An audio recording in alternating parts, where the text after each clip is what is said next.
This was the same woman who asked Abraham to sleep with her. Now that Hagar has come up with a child, the Bible says Sarah said, no, we can't live in the same house together.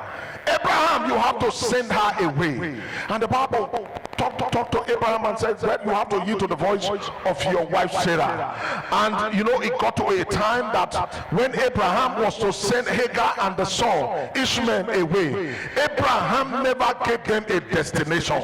Instead, she just gave them a bottle of water and a little bread and put it on their shoulder and said, get out of the house.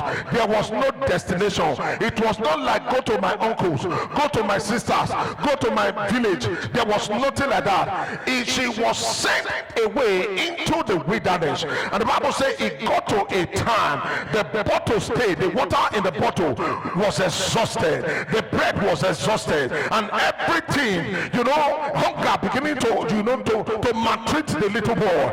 And Hagar was used to the wilderness, but the little child Ishmael was not used to the wilderness. It got to a time because there was no water to drink. The child was used to drinking water, but it has got to a time there was no water for him to drink.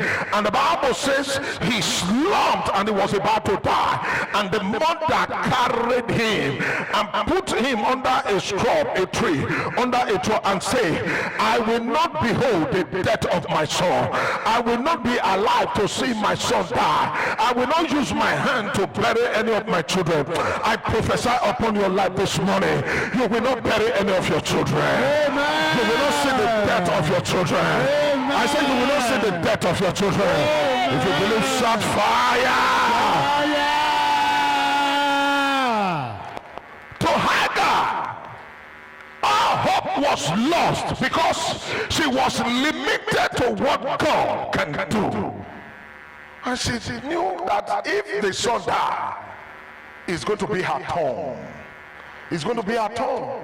So she was so scared, and she cried, and she cried, and she was crying, and she was crying, and while she was crying, she had to stay afar off looking at the child. I know, there is no matter how wicked you are, it is only a witch that will see the son crying and say, let him cry, it's not crying blood. Hagar said, I can't behold the death of my son. And while she was crying, Ishmael was also crying. And the Bible says God have heard the cry of Ishmael, and immediately angels were dispatched from heaven to make provision. Angels were dispatched, left heaven to make provision for Ishmael and for Hagar. I speak upon your life, 70 angels just left heaven for your sake this hour. Amen.